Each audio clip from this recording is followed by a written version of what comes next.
Welcome to Stock Time to Improv. I'm Mary Scott with Business Riff, and I want startups to be wildly successful.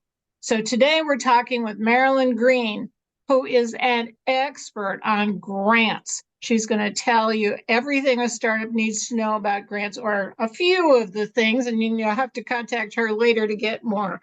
Thanks for coming, Marilyn. Well, thank you for having me, Mary. I appreciate it. It's been a while, but certainly you're not a stranger to me, and I'm happy to be here. And hopefully, I can be helpful to the people who are listening. Oh, absolutely.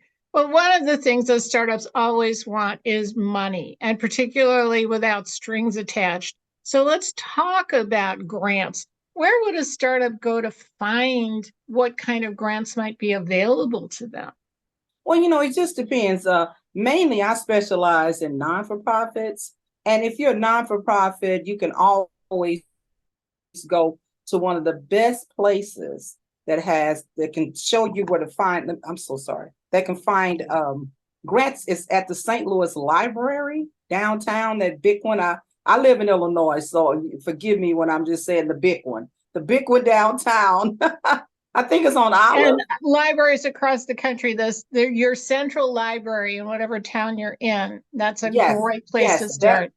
that place. So it's a place called, I think, the Foundation Center, or either candid.org, candid.org. I think they joined with Foundation Center. But if you can connect to them and get into your library, the things that they have, now this is a big secret, okay?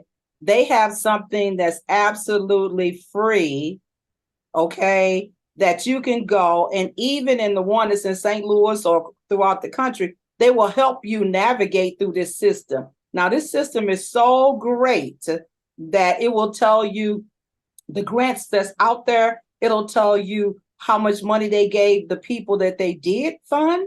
It also tells you the people that are in LinkedIn, some of the board of directors, so you may want to link in with them. So this right here is the place you can find everything. I know for non-for-profits. For-profits, most of the time they're going through, I think it's Hello Alice and things of that nature. So for-profits, you just have to really research really hard. So when anyone comes to me for-profit, I normally outsource it to a friend of mine who does specialize in for-profits. Okay. And even the not-for-profits, if you're a social entrepreneur, you've got a startup that wants to give back as well as make money. This is a great place to start, It right? is. In fact, I'll tell you, I'm going to be teaching a class on it, and that's going to be my resource right there. Okay. And we'll Mhm. put a link to that in the comments when we post this. Okay, Marilyn. So tell us, what are the kinds of common mistakes startups make when they're filling out an application for a grant? One of the common mistakes before they even fill out the application, Mary, is that they don't stop. And I can't say anything less than think. Think about exactly what they're wanting to put in as far as content into the application. You just can't have a great idea and don't put your passion on paper and then try to convince a funder to say, give me the money. There are some basic steps that you have to do, simple steps such as decide on which program you want to do, what initiative, what project do you want to do. Make sure you have smart objectives to that. Make sure you understand what you need for that. So all this leg work or mind work or think work that you need to do is what you need to do before you even pick up an application or even try to get in order to try to even get funding. So there's a whole lot of work you need to do ahead of time, Mary. That's what I would suggest before they even try Okay, to so say, be really focused. Understand yes, what the grant is for and yes, only pitch to that. Don't tell them everything else your company does. please don't. I know someone who's done that before and they did not get funded. Only answer what they ask you. And when you answer it very succinct. Okay, straight to the point. No going through the mulberry bush. Just straight to the point. Answer the question, because trust me, reviewers such as myself, I can tell when you're just trying to lead us along and you cannot answer the question. Now, Mary, on that note, if you cannot answer the question, don't apply. Not right now. It's not never, but not right now. Don't apply. Mhm. And it's a good idea to get those applications if for no other reason than to find out what they're asking. So that Exactly. you can then go look and get the information they need to fill them in completely. An Exactly. incomplete grant is not going to get you funded, right? Mm-mm. Well, I'm not incomplete. In fact, you don't even get past the screening process. And I think when you wrote me, you asked me something about arch grants. So in Mhm. arch grants, they have a preliminary screening and then they have a final screening. I'm part of the preliminary screening. So if you're not complete, basically, you don't even really sometimes even get to the preliminary part.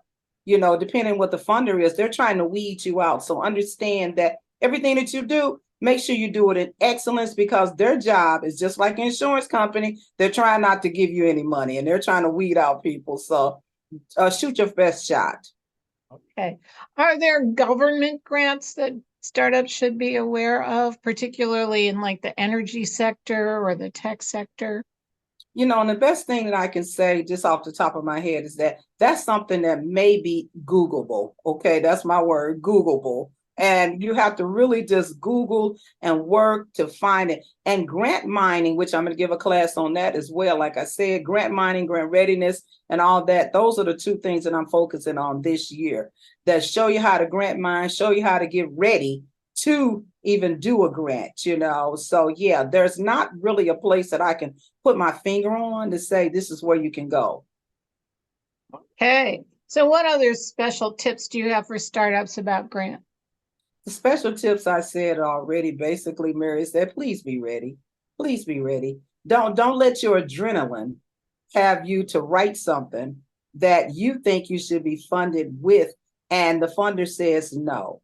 Okay, don't put anything else more than what they asked, as we said earlier. Okay, study the funder. Study the funder. See what they're funding. They could have been funding bears last year, but this time they're funding lions. Okay, so you have to, you have to research and see what they're doing because remember, you wanting money from them. So therefore, you need to figure out what their board of directors have decided they're going to fund. And there's ways to find that out as well. That's good advice, even if you're applying to an accelerator or an incubator as well. And one of the things, absolutely have a business plan, right? Please. And you can go to the Urban League, you can go to the small business development centers Mhm. and get help putting together a business plan for free. But if you've got the plan, that gives you a great source of the information you need to fill out those applications, right? You're correct about that. Get a plan, get a business plan, and get a strategic plan for every project initiative that you need. So there are two different things. It's the business, which kind of looks like a strategic plan, but it's not, it's a 30,000 and you need a 10,000-foot look into just zoom into that program or that project, zoom into it, develop it. And once you have it developed, then you're ready to say, okay, this is the type of grants that I need for this particular one. So it's all about getting ready, being ready to even apply. Right. Okay. Well, thank you very much, Marilyn Green, Sure. grant writer and reader extraordinaire. Some days. We'll put links into the comments. And this is Mary Scott with Business Riff, and I want startups to be wildly successful. So one of the best things you can do is sign up for a synergy call with me at businessriff.com. We'll get you successful faster. And join us again next time for Stuck Time to Improv.